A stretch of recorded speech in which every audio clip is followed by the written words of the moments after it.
Hi, I'm Femi OK. On August the 12th, at approximately 10:30 p.m. East Africa time, Kenyans are waiting for election results. I want you to join our results watch party. Let's see what we've got to discuss in a tightly fought election. What is next for Kenya? Kenyans went to the polls on 9th August to elect a new president to take over from President Uhuru Kenyatta. The questions Kenyans want to address are: who between Mr. William Ruto of the UDA and Mr. Raila Odinga of the Azimio coalition can be trusted to fix our economy, to fight corruption, and to unite the country after very divisive elections? What do we expect after voting? Will there be more jobs? Will the standards of living go up? Kenyans are looking forward to the results with great expectations, hoping that there will be a new beginning, more like the country when we got our independence or when we dislodged the post-independent political party KANU out of power 20 years ago. Ooh, waiting in our watch party, leading our conversation, Shiko Bina. So nice to have you on the stream again. Shiko, welcome to the stream. Welcome back to the stream. Tell everybody who you are, what you do. Thank you, Femi. My name is Shiko Kihika from Nakuru County, Kenya. I work with young people at Tribeless Youth. I'm also a social justice and rights defender. Good to have you. Bina, hello. Introduce yourself to our audience around the world. Hello, my name is Bina Maseno, Executive Director, Badili Africa. I cultivate the political engagement of grassroots women organizing in chamas and young women. Let's have a look at the four presidential candidates, ladies. Tell me how nervous each one of them is likely to be right now. So let's start with Raila Odinga. Is he feeling confident, Shiko? I think he's very nervous at this moment, but also there's a lot of tension and anxiety while at it. So I think also with the pressure that he's receiving from his supporters, I believe he's super, super nervous at the moment. Let's go back to William Ruto. Bina, how do you think William's feeling right now? The margins between both presidential candidates are very small currently, given the last results that we were able to see streaming in before they were brought down from the media stations. So pretty much even for presidential candidate William Ruto, he's pretty nervous currently and anxious at the same time, because we've also seen supporters from both sides trying to claim victory. Already? How are they even doing that? That's not possible. We'll get back to that in just a moment. Right. George Wajakoya, is he out having a beer, being relaxed, because he's like, no chance? Shiko? I want to say he's a joker. I don't think he's even, he doesn't even care about what is happening. We've seen him make very careless statements here and there. Yeah. You cannot be an aspirant, but also telling people, I want you people to vote for Raila Odinga.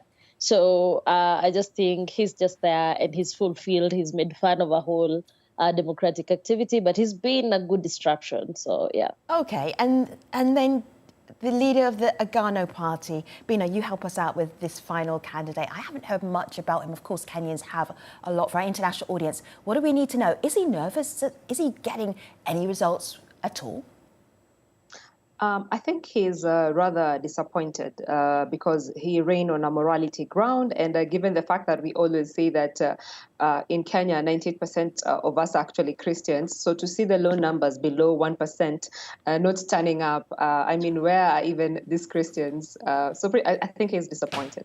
Bina, do you remember voting day? Was it painful, easy for you? What struck you from Tuesday, your voting experience? So what struck me, number one, was the very short queues. I remember in 2017 when I went to vote, I took about 4 hours. I spent about 4 hours on queue.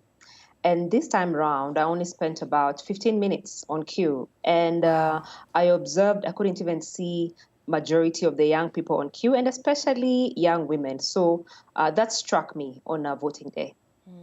So I'm just thinking, Shiko, short queues because of good organisation or short queues because no one could be bothered to vote? Actually, both. I think this time round, the electoral body has been a bit or better organized than before. So we saw that the lands were fast moving. They were not as stretched as the other times. But also the voter apathy. We saw areas that in most cases have 80% of registered voters appear, have now had around 45%. So that means we had the higher number of people not coming out to vote. Yeah. I am curious about the mood in Kenya right now from the people who didn't vote and the people who did vote. I am going to go back to you, Shiko, but via two residents of Nairobi, thinking about this space between election day and the results coming out. This is what they're thinking about right now. Even though there are not many people in town, I do see signs of peace. People voted peacefully, returned to work, and I see Kenya moving forward. There will be peace. So far, there's no fighting. I've not heard of any problems anywhere. Even though they have not announced the winner, I urge the youth to be calm and maintain order. Problems anywhere, Shiko? What do you think? I think they're right. It's been calm. I always call it that season after Christmas when you don't know what you're supposed to do before it's New Year's. So just that this one is full of anxiety. I just think Kenyans have really, this for us has struck us because we can see how our democracy has grown over time, and being able to see people engage and people make fun of each other's side and people actually making good memes about this election. I was looking for memes, actually. I said to the audience, send me memes that are suitable for work, because my work is broadcasting. And if I get some really good ones during the show, I will share them. So tell us about a few of the memes that you've seen that have cracked you up. So we've actually had memes of people just like making fun of how one side will behave after the other one wins. Mm-hmm. And also just like that tension. I think one of the common things that Kenyans have been saying is that, this time around, most Kenyans have used toilet papers more than any other time in the world. So we've really been using our bathrooms because of anxiety. But also the question of, there's something people are saying that it's coming home. So we've been laughing and saying, since that the media stations are showing different tallies, depending on where they've started tallying, so people have been saying everybody has their fifth president. So depending on your favorite, you switch on to your best station. So this is curious, Bina. Sorry, Shika. This is really curious because there's a gap of information. So you can look online and you can see how the election results are coming in from the electoral body, and about 70% of results right now, the last time I looked. But that gap of information is being filled by misinformation. Bina, what have you seen?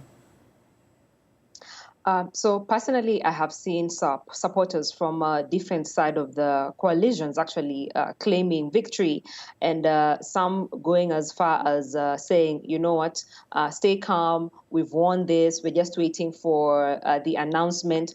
But also people sharing different statistics and percentages of which presidential candidate is leading, which is actually misinforming their supporters, right? And at the same time also not being able to see the Electoral Management Body, IEBC, moving so fast to counter that information. So this... Yeah, but I think, if I can add, I think we've also seen so many politicians declare themselves winners in the process. So I think the politicians have also played a key role in misinforming their supporters.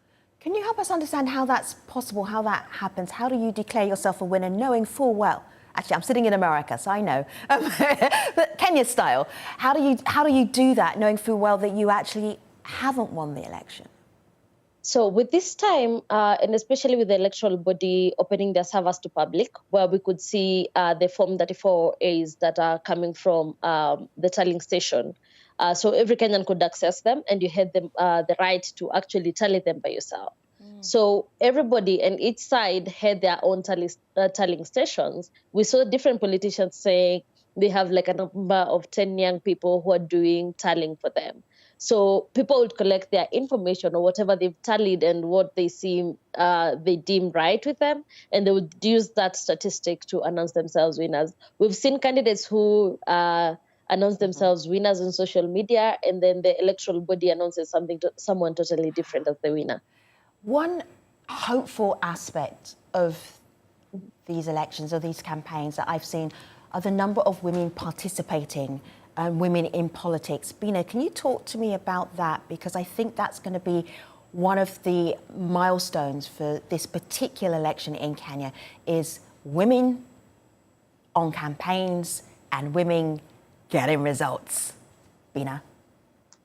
Thank you so much. So, first of all, I'm very proud to see women taking a stab at especially the highest electoral positions in the country. I think we've seen women who ran for gubernatorial seats, and we've actually seen some of them who've already been announced as a winner. I think in the coastal region, in Nakuru County, we've seen wins, especially in the gubernatorial race, and also the fact that like 3 presidential candidates have women as their vice president. So there's that. So in as much as there's a lot to celebrate in this election, I think the progress is still slow a little bit. And I'd want to back this up with statistics, because in this election, we had 16,100 candidates across all the positions, from the presidential to the member of county assembly. And of that number, only 1,962 were female candidates. I would love to hear about Nakuru County, Shiko, because there's something pretty historic that is about to happen. I don't want to jinx it, but from a women's perspective, tell us. It's amazing, right? I think I have been happy, and I've hyped this all over because for the first time we have an entire top leadership made of women. We have a woman governor, we have a woman senator, we have the women rep, of course, who's the women rep. Amazing. And we have a pool of 5 elected MPs who are women of the 11 constituencies, sorry.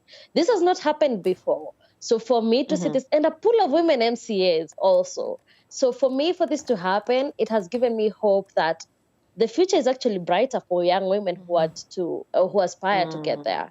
But also not to forget that Machakos County also has a top leadership of women also. They have a woman governor, a woman senator, and of course the women rep. Oh my goodness. For me, I feel like we are making those steps, and I feel like if there is nothing else to celebrate in this election, is that we've seen women get to the top tier. See, they can't mess up now, though. They can't mess up, because then people say, you're just like the men. No, they have to be extremely the stakes are high good. For us. Better than and the of men. course, being that Kenyan election is very patriarchal, so the stakes are very high for these women. Oh my goodness! So everybody is looking at when will they mess up? How will they be? There's of course a lot of narratives around women cannot work together. Women will will fight. They will do. So the stakes are quite high for us, but this is the time we just step in and work with them to make sure everything looks good and they're delivering their best. And and if I could just add, the fact that we actually had more women join the race to run for political office, it means actually in the next election, that is actually going to encourage more women to run for gubernatorial seats, senatorial seats, away from just being told run for the women rep seat because that is your space, because that is also exactly what Shiko is speaking to. Half the time when you're running for office, you're always pushed aside and being told, oh, there's a seat for you there. So just saying women take a stab at the MP position, at the vice president position, it's going to encourage more women, and I cannot wait to see this pool of women actually in the coming election, including us on the show. Yeah. No pressure, ladies of Kenya, no pressure. All right, this is a Kenyan election results watch party 2022, and we have our community online who are watching as well. Ladies, will you answer their questions or react to their questions as much as you can? So many people are just thankful for no violence. Bina, quick thought there. So just coming, when we reflect about 2007 and the lives we lost and the impact of that on the economy, and again, the pockets of violence in 2013 and 2017. And then now we're talking about COVID-19, which affected our economy. So just to see and witness the sense of calmness currently in the country, it's encouraging, because that means after we've announced the presidential results, and if we still maintain the same, then people will go back to work, because also I think one thing I've noticed is people, it's taking time for people to actually open up their businesses. Currently, I don't know about Nakuru County, but in Nairobi, just moving around, people are still very anxious because I was in Nairobi a few months IEBC ago, and it's slowly opening up, but quite slowly. Yeah, and people are not certain whether the results will be announced tomorrow or on Sunday. So as much as IEBC is within the mandate of the 7 days, people don't know exactly whether it's going to be tomorrow or Sunday. Okay, more questions. Our hope for this election, this is on YouTube, is a crackdown on the corrupt. Shiko. Wow. I'm not sure how hopeful we can be about that. I want to be hopeful. I want to not be a pessimistic Kenyan.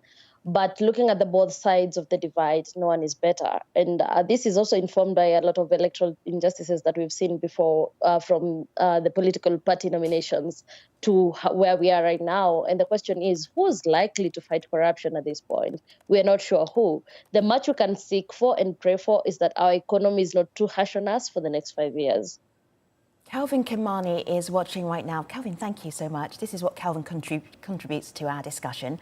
The cost of living in Kenya is very high. No jobs, low wages. The list is endless. Who will be our saviour?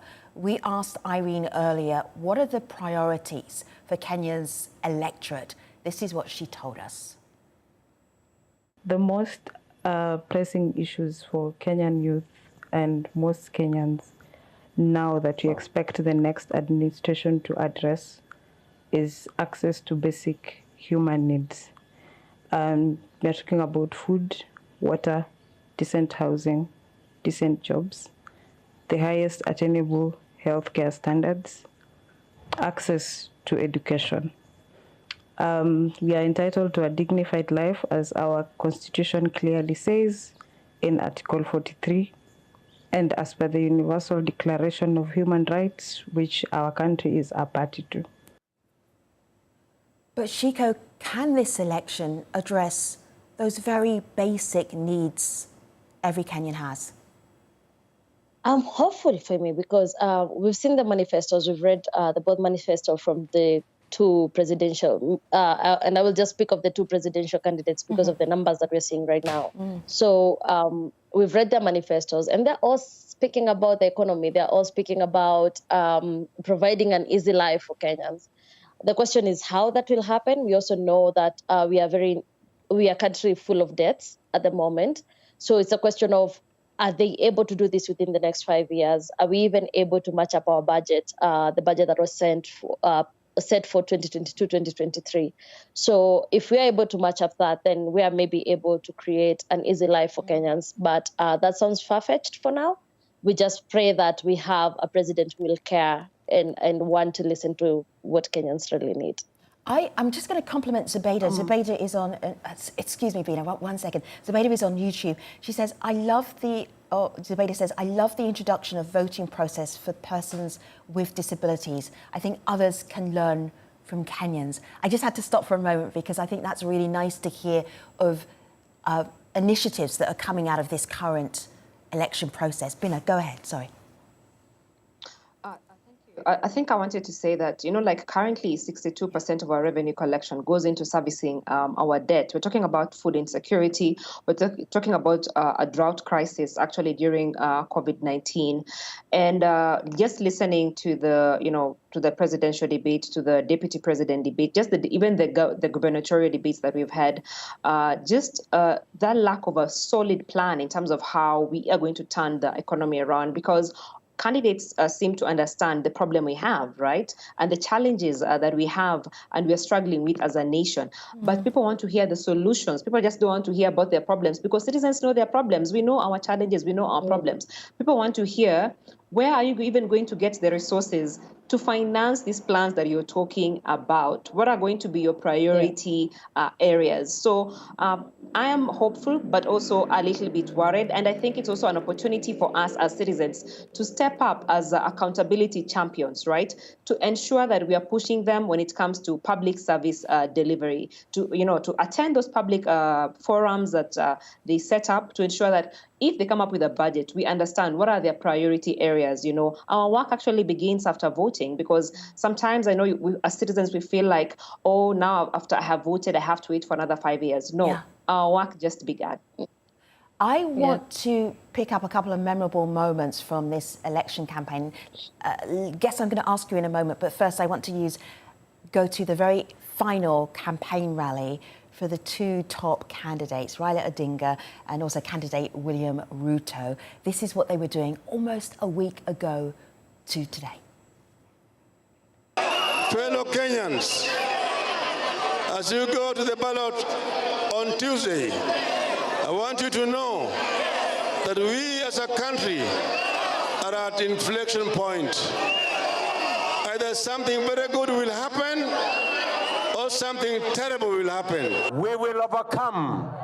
Enough is enough, and freedom is coming. On Tuesday, the people of Kenya will prevail over the deep state. The people of Kenya will prevail over the system, and we are going to have a nation that leaves no Kenyan behind. Oh, they're good at whipping up a crowd for sure. All right, so a couple of people on YouTube are actually asking, who's the most favourite candidate to win the election? Bina, give me a name. I think it's hard to. It's hard. It's hard. It's not a presidential candidate. Give me a name. Can you do it?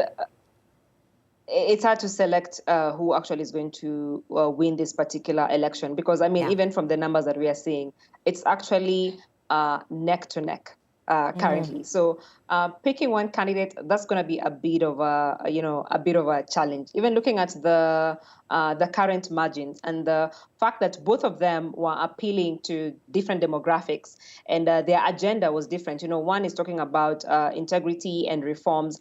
The other one is actually focusing on, hustler versus dynasty and leaving no one behind. So it's going to be pretty Bina, much... you took a really long time to say, I do not know. Shiko, are you going to say I do not know as well? No, I will say I know that the two of them are not equal to best.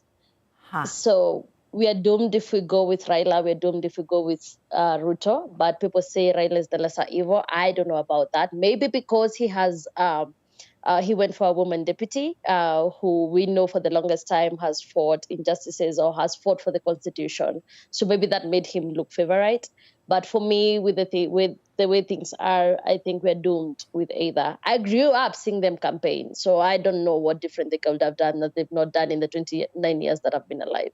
We go from Shiko's voice of doom to some optimism from Eunice, who is actually in Uganda, looking at the Kenyan elections as being important for East Africa. Here's what she told us earlier.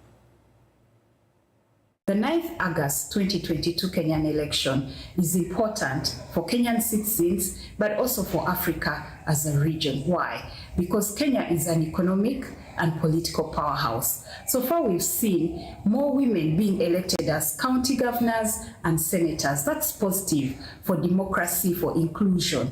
We do hope that this outcome will also translate to better outcomes for citizens as a whole. What should we do between now and the election results coming out? Bina, what are you going to do? Pray for peace. Pray for peace. Okay, that's good. I do that every day anyway. Bina, suggestions? Countering misinformation online. Good.